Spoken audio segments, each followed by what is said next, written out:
Betty Ford, First Lady, wife, and mother. Who better to tell her story than her children? Susan Ford Bales stops in to discuss Betty Ford, An Extraordinary Life, tonight on Newsmakers.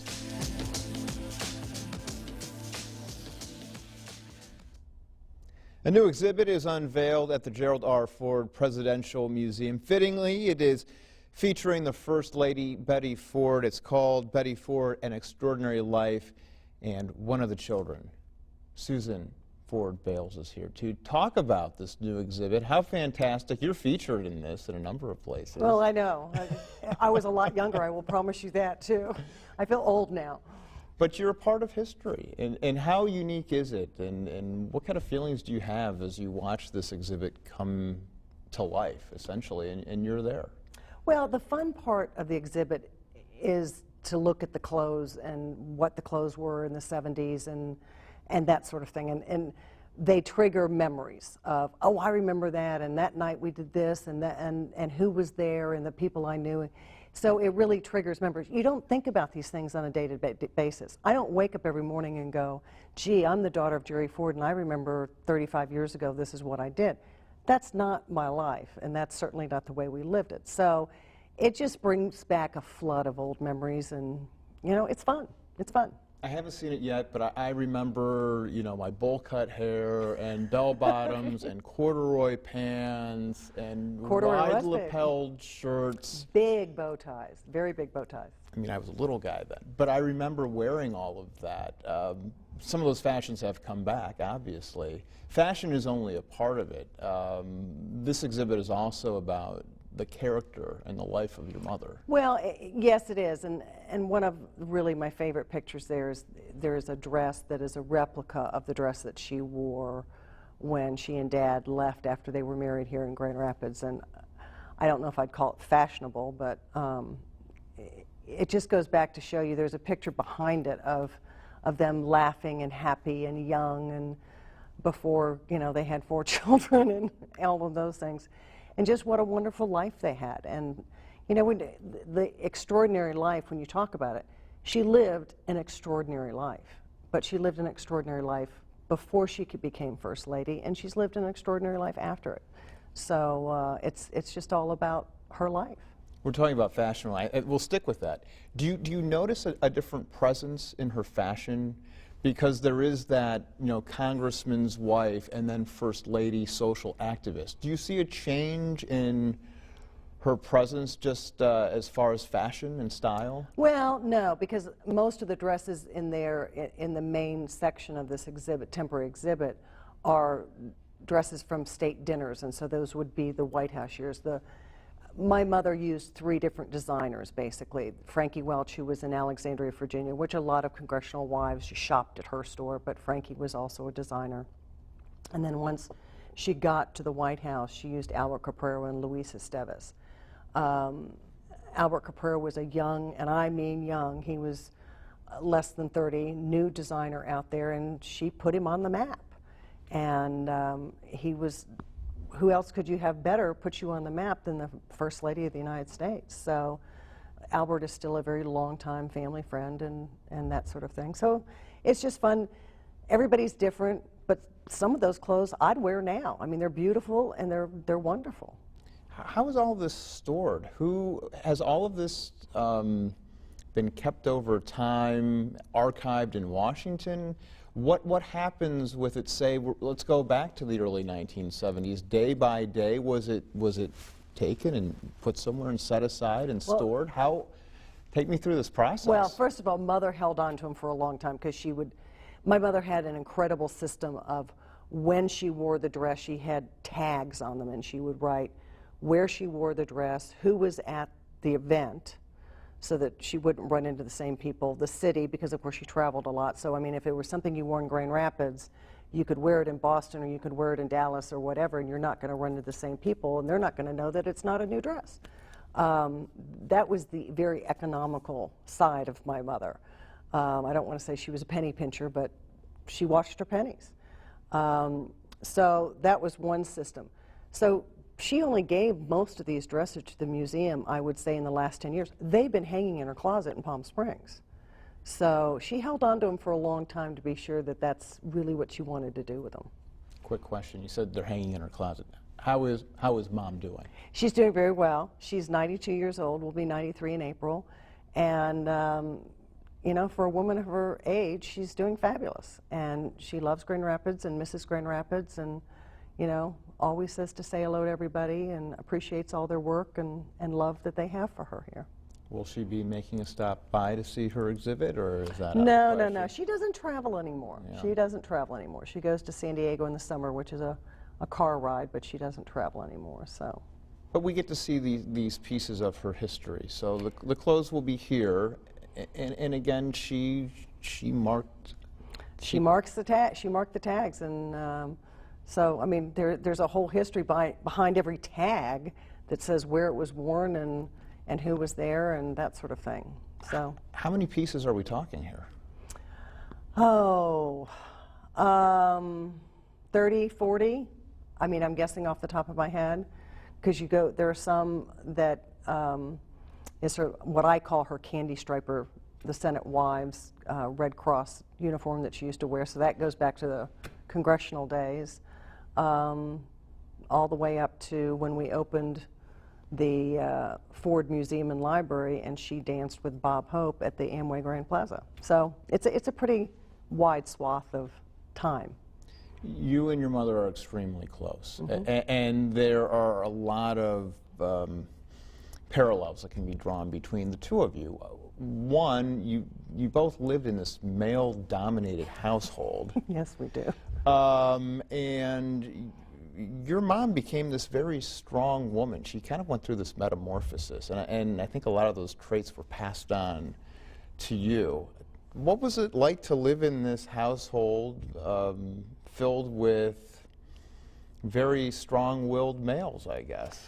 Well, strong-willed but respectful.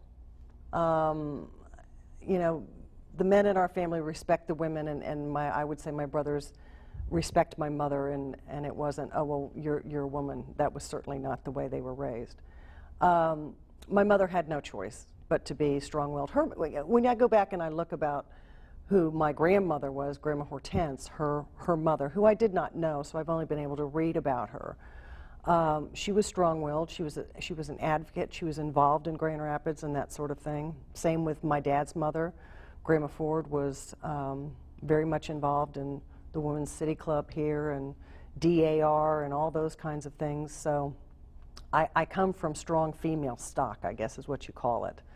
And I've raised my daughters that way, that just because you're a female doesn't have to mean that you're meek and mild, and you have a voice and everybody needs to listen to you. And I think that's one of the things we learned from our dad, is how to listen, because my dad was a fabulous listener.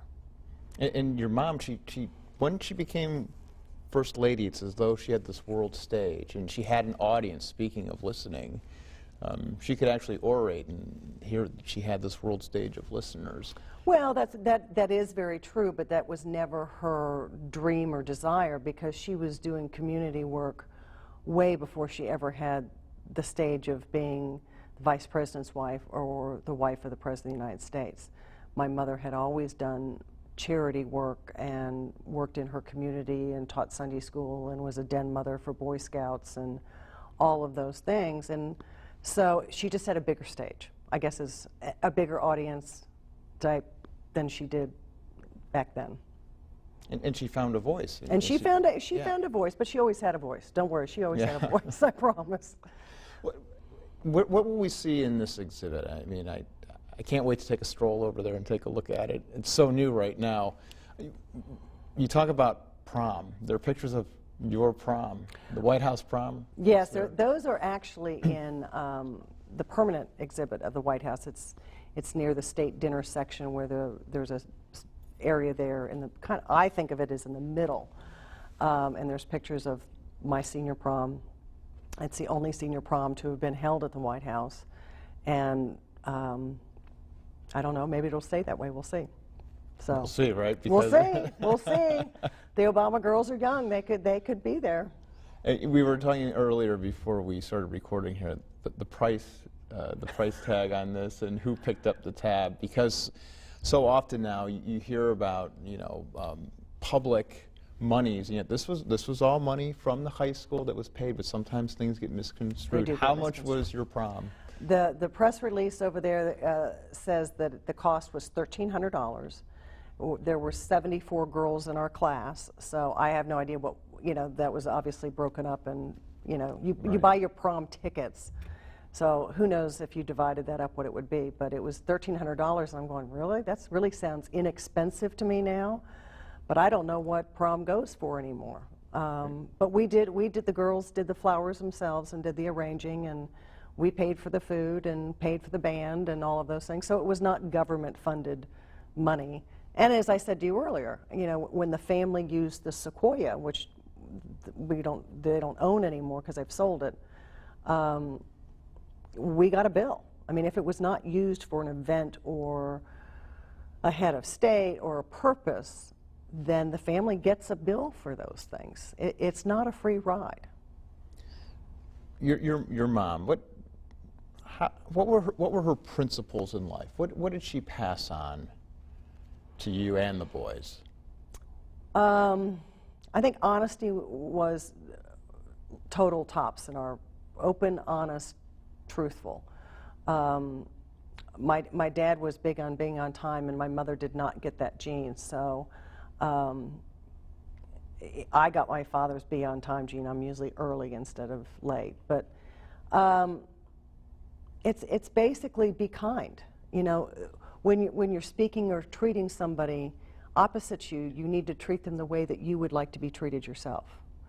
And so to me, it's kind of like look in the mirror, and how do you want people to treat you, and you need to treat people the way that you would like to be treated.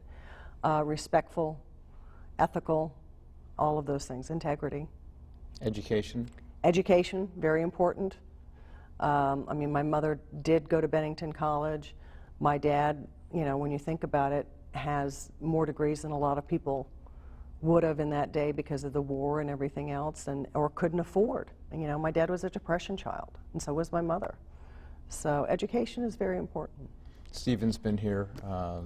He's sat in that very chair, and it sounds like your parents kind of, set a moral compass, but yet never told any of you, okay, this is what you will do in life. You found your own way. And we're all very different. All four of us children are very, very different. We have different types of work. We live in different parts of the country. We live different lifestyles.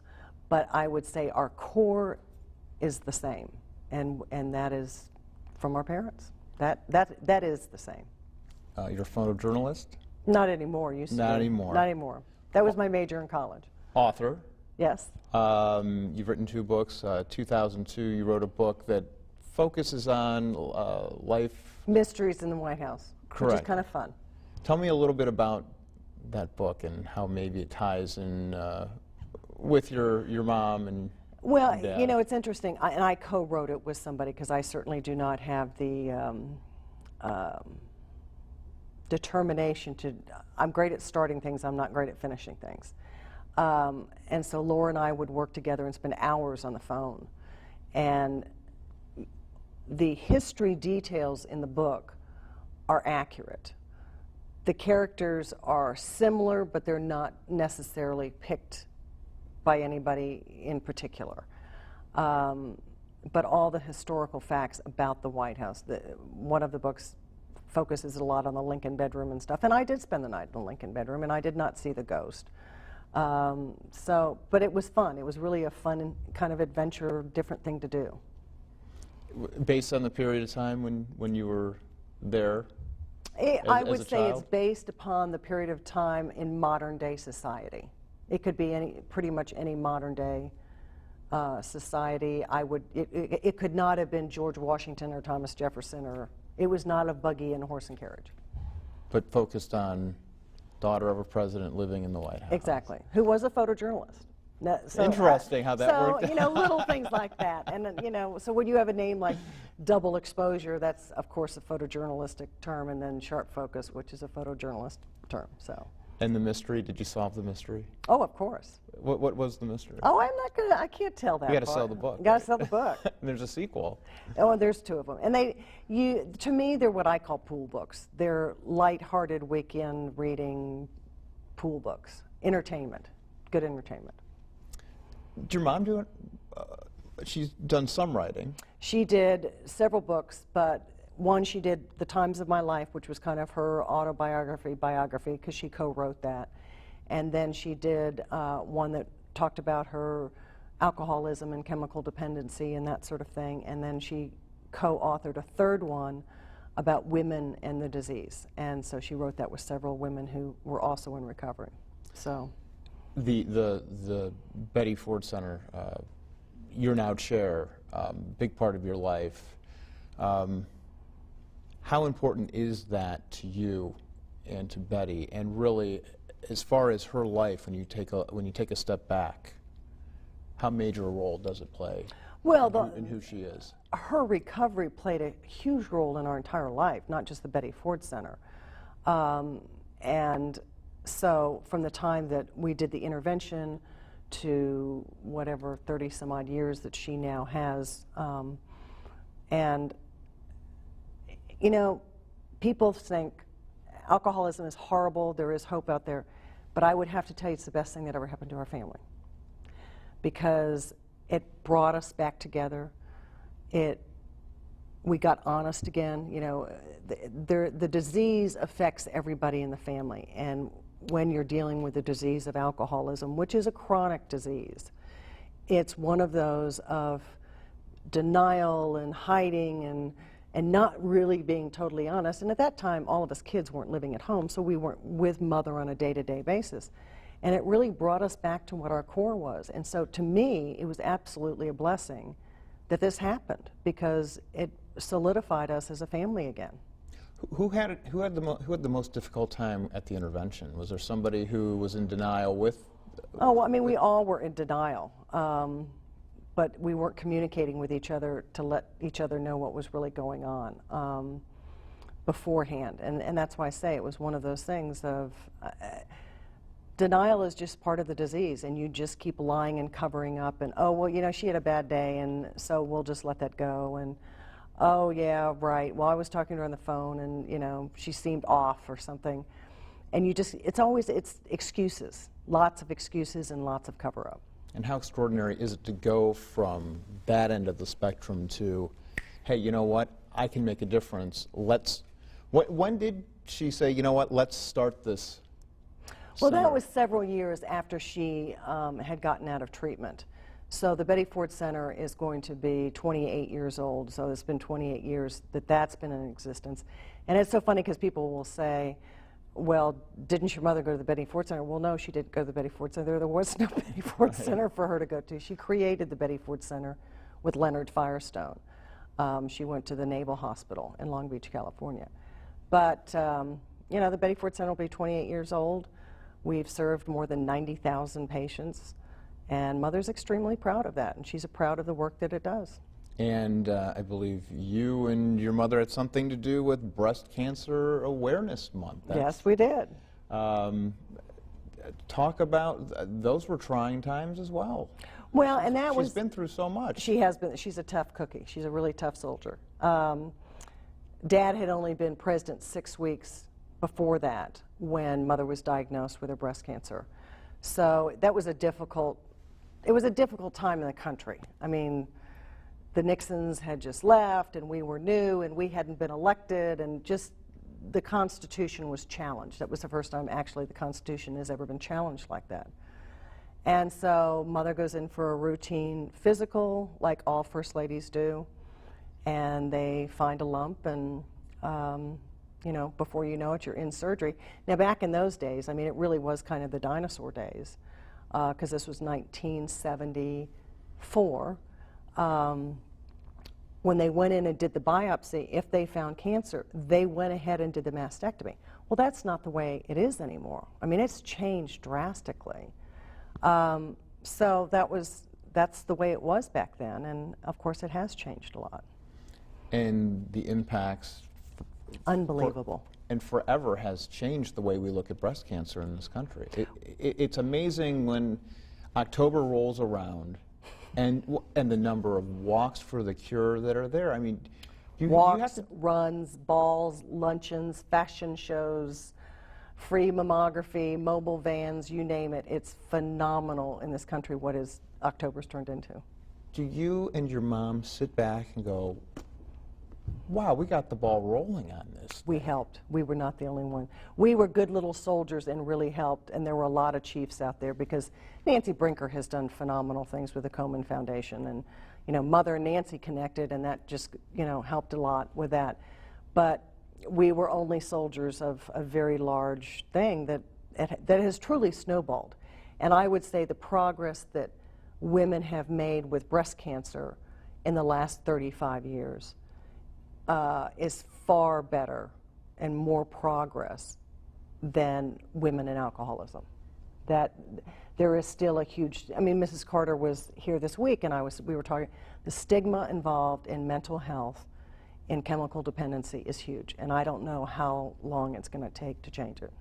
Now, Rosalind and your mother had a very good relationship, along with your father yes. and Jimmy. That all, I think, just came out of being at the right place at the right time. But how have those relationships developed over time? It's been phenomenal because everybody is so astounded that you could become friends with the Carters who defeated my father in the election. And it was a tough election, it was a tight election, and I don't know, maybe because it was so close, it made that friendship a little bit easier to happen. Because out campaigning and when it was going on, you never would have expected these guys to become good friends, or the women either. But that's something that it was a respect. They got to know each other as friends and not as competitors, and realized that they had a lot in common, and they really liked each other. And I think it's a fantastic thing just to see how that can happen, and it's amazing. But I loved spending the last 2 days with Mrs. Carter and showing her the exhibit and taking her to the tomb and spending time. The last time she was here was when we buried Dad, and that's tough to go out there and stand because they've lost one of their friends, one of their dear, dear friends. Anything you can share with us publicly that maybe a conversation that the two of you had at the tomb? No, we were just talking about, I explained to her about the planting of the Japanese maple that we had done this summer with the ambassador of Japan and how special that was. She was unaware that Dad was the first president to visit Japan after the war. Of course, she and President Carter did, but so they would have been the second ones to do that. And she says, that's just amazing that a president hadn't done that. She's quite a history buff, so it was really interesting to listen to her. And then, of course, we talked about children and grandchildren and the more fun things in life. It seems like the two families are very morally grounded. Mm-hmm. I think if you put the politics aside, you're right, there are so many commonalities right. between the two that it seems natural that the two first ladies would get along. Well, I think it's a generational thing, and I think President Carter, my dad, are both very much statesmen, and I think politics is changing. I think the fabric that the new politicians are coming from is cut by a different cloth, and things have changed. Change is good, change is bad. I don't know. It's just they're different people. So I think those two have a lot in common. The politics of today, I know you follow it. It's almost hard not to. I'll be really glad when it's over. It's almost over. Yeah. What is your take on the environment out there? And from the time of your father and everything that you witnessed as a child to what has taken place in the last, say, 4 years? Well, I guess the thing that I don't like the most is how mean it's gotten. The campaigning is mean, the ads are mean, the backstabbing, knife cutting. I mean, going back and pulling up records of different things, and is that really necessary? I don't get it. I don't understand the purpose of that. Public records are public records, and if somebody wants to find out about them, go ahead. But do you have to slather it all over the newspaper and TV and everything else? So the meanness is what I find very discouraging and upsetting, and which is why I can't wait for it all to be over with very soon. All right. And if you'd like to take a break, you can head over to the Gerald R. Ford Presidential Museum, where you can check out Betty Ford, An Extraordinary Life. That exhibit runs through the end of February. Correct. All right. Susan Ford Bales, thank you so much for joining us. And thank you for joining us. We'll see you next week.